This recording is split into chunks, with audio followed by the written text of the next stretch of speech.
Hello everyone, Larry with Larry the Computer Guy here. We're an IT managed service provider in Commerce, Michigan. We specialize in cybersecurity and HIPAA compliance.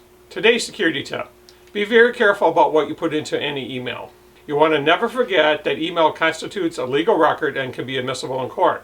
And not only in court, but it can also be admissible in the court of public opinion.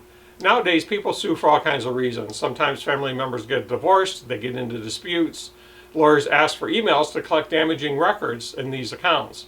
Deleting them will not save you, just look at what happened to Hillary. Also, employees have a right to monitor employees' work email. So take a moment before pressing the send button to make sure that you would like this information to be available to the public. Suggestion is pretend that your boss, parent, spouse, religious leader, kids, whoever are copied in. Would you want your worst enemy to see this information? We suggest editing and rereading and then edit again to protect yourself. Please click on the subscribe button located here. Please give us a thumbs up and leave your comments below. Please follow the government's recommendation for social gathering. Stay safe out there.